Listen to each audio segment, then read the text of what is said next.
students, welcome back. We are going to revise chapter 7, the administration of Swaraj. So as we studied, to have a smooth functioning or a smooth management of a Swaraj and to look after people's welfare, it was very important for Shivaji to have an efficient administration. Efficient means where the administration will run smoothly without any chaos, confusion. Correct? So what did he do? He had Ashtapradhan Mandal, which is called Council of 8 Ministers, where Shivaji had the power to remove or to appoint a new member in that council. There were 8 members: Pradhan, Amatya, Sachiv, Mantri, Senapati, Sumant, Nyayadish and Pandit Rao. These were the 8 people appointed in different departments with head, where they look every department under the guidance of Shivaji Maharaj.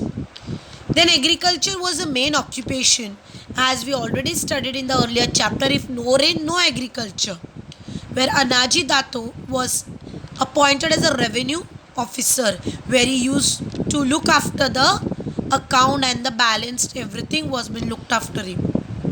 And what was Shivaji doing? Shivaji warned the officers what to do, that they were not supposed to collect more revenue from the peasants or the workers. Whatever was the amount fixed, only that amount was to be collected. No extra amount was to be collected.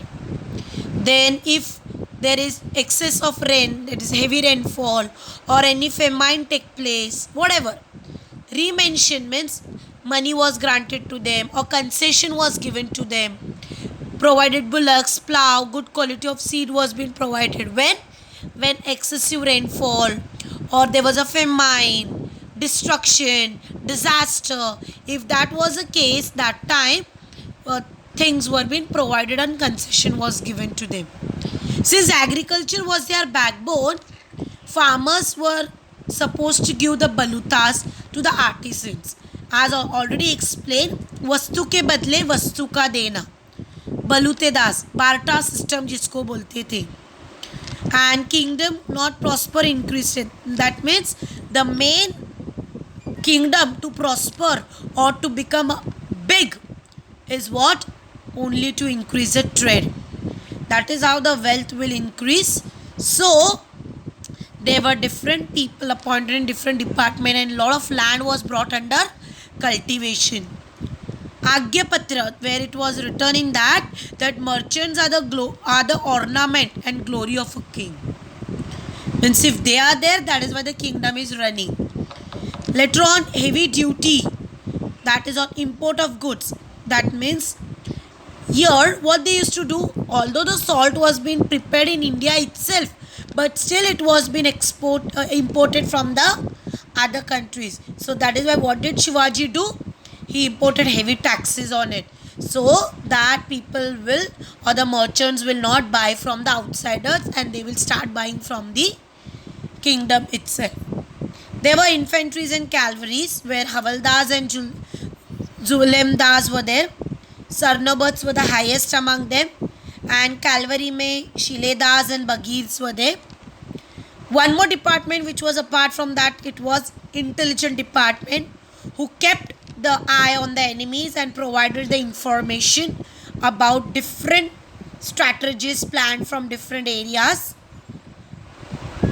Bahirji Nayak, who was a head, who used to provide all the details about Surat, what is happening, which are the factories at present, who are looking after it, all the details was provided by him.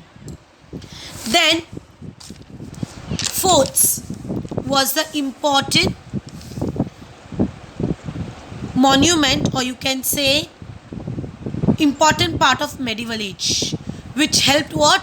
Which helped Shivaji and the other people to keep eye on the surrounding areas, from where who is attacking, how they are going to attack, what are the plans.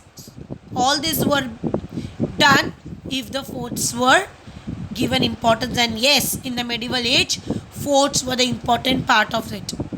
Then they used these forts to keep stocks, food grains, and ammunitions, that means weapons, whatever things were required for the war and battle.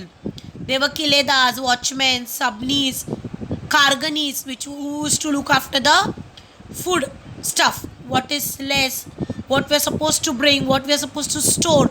All these things were being looked after him. Sindhudurga fort, which was in Malwan. Then Padma Durga was also built to overshadow this Siddhi. Then they started destroying the activities and protected the west coast where naval commanders, navy ships were built. There were 400 ships with different varieties, types, Gurab, Galbat and Pal, which were three important among them. Menak, Bandari and Daulat Khan were the chief among them. Their main objective was to bring subject independence, that means to bring kingdom under independence alone, nobody should rule it, where they enjoyed freedom. Discipline was also been important part of it. They took care of the people, and the main intention was to have a watchful administrator, that means for welfare of the people and to look after the people and expand the kingdom for the people's welfare. So this was about the revision of chapter 7. Civic chapters I will upload the video on Monday, although you don't have a lecture, but still it will be uploaded on Monday. God bless you. Have a nice day.